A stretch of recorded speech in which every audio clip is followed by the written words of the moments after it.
एक जंगल में एक बहुत पुराना बरगद का पेड़ था। उस पेड़ पर घोंसला बनाकर एक कौवा कौवी का जोड़ा रहता था।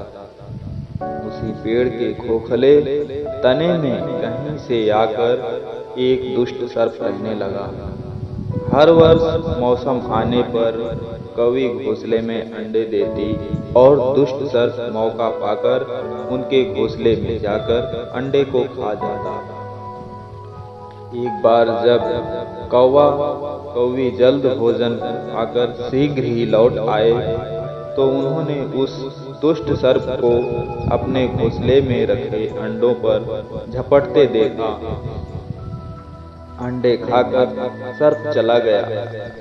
कौवे ने कौवी को ढांढस बंधाया,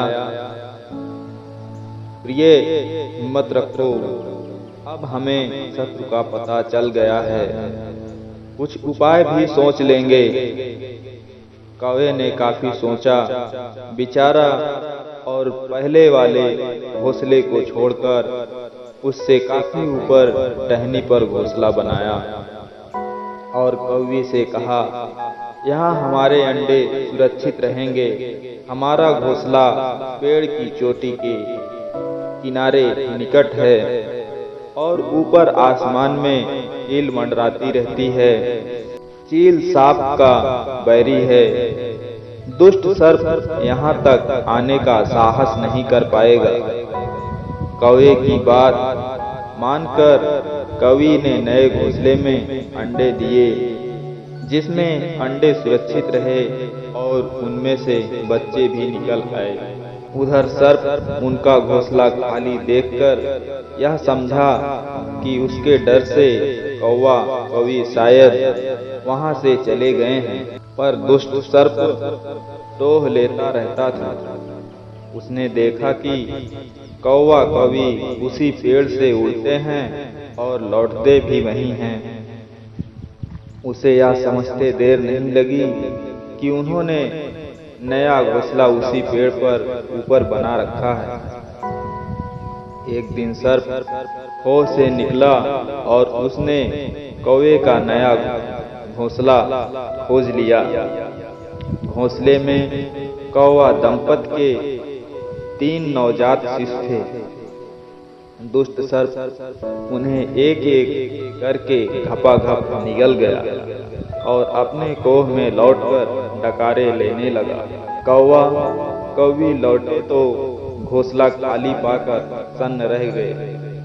घोंसले में हुई टूट फूट व नन्हे कौवे के कोमल पंख बिखरे देखकर वह सारा माजरा समझ गए। कौवे की छाती तो दुख से फटने लगी। कौवी बिलख उठी, तो क्या हर वर्ष मेरे बच्चे सांप का भोजन बनते रहेंगे? कौवा बोला, नहीं, यह माना कि हमारे सामने विकट समस्या है, पर यहाँ से भागना ही उसका हल नहीं है। विपत्ति के समय ही मित्र काम आते हैं। हमें लोमड़ी मित्र से सलाह लेनी चाहिए। दोनों तुरंत ही लोमड़ी के पास गए। लोमड़ी ने अपने मित्रों की दुख भरी कहानी सुनी। उसने कौवा तथा कौवी के आंसू पोंछे। लोमड़ी ने काफी सोचने के बाद कहा, मित्रों, तुम्हें वह पेड़ छोड़कर जाने की जरूरत नहीं है। मेरे दिमाग में एक तरकीब है जिससे उस दुष्ट सर्प से छुटकारा पाया जा सकता है।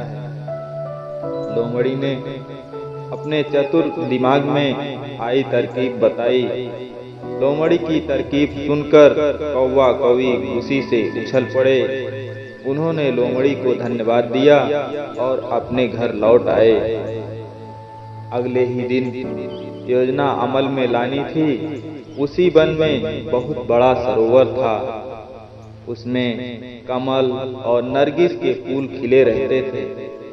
हर मंगलवार को उस प्रदेश की राजकुमारी अपनी सहेलियों के साथ वहां जल क्रीड़ा करने आती। उनके साथ अंगरक्षक तथा सैनिक भी आते थे। इस बार राजकुमारी आई और सरोवर में स्नान करने जल में उतरी तो योजना के अनुसार कौवा उड़ता हुआ वहां आया।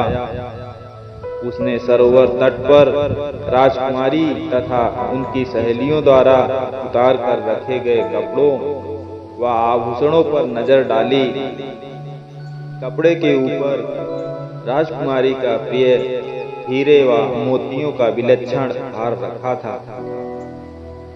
कवि ने राजकुमारी तथा सहेलियों का ध्यान अपनी ओर आकर्षित करने के लिए कांव कांव का शोर मचाया। जब उसकी नजर उसकी ओर घूमी तो कौवा राजकुमारी का हार चोंच में दबाकर ऊपर उड़ गया। सभी सहेलियां चीखीं, देखो देखो, वह राजकुमारी का हार उठाकर ले जा रहा है। सैनिकों ने ऊपर देखा तो सचमुच एक कौवा हार लेकर धीरे धीरे उड़ता जा रहा था। सैनिक उसी दिशा में दौड़ने लगे। कौवा सैनिकों को अपने पीछे लगाकर धीरे धीरे उड़ता हुआ उसी पेड़ की ओर ले गया। जब सैनिक कुछ ही दूर रह गए तो कौवे ने राजकुमारी का हार इस प्रकार गिराया कि वह सांप वाले खोह के भीतर जा गिरा। सैनिक दौड़कर खोह के पास पहुंचे। उनके सरदार ने खोह के भीतर झांका। उसने वहां हार और उसके पास में ही एक काले सर्प को कुंडली मारे देखा। वह चिल्लाया, पीछे हटो, अंदर एक नाग है। सरदार ने खोह के भीतर भाला मारा। सर्प घायल हुआ और पुकारता हुआ बाहर निकला। जैसे ही वह बाहर आया, सैनिकों ने भाले से उसके टुकड़े टुकड़े कर डाले। शिक्षा सूझबूझ का उपयोग कर हम बड़ी से बड़ी ताकत और दुश्मन को हरा सकते हैं। बुद्धि का प्रयोग करके हर संकट का हल निकाला जा सकता है।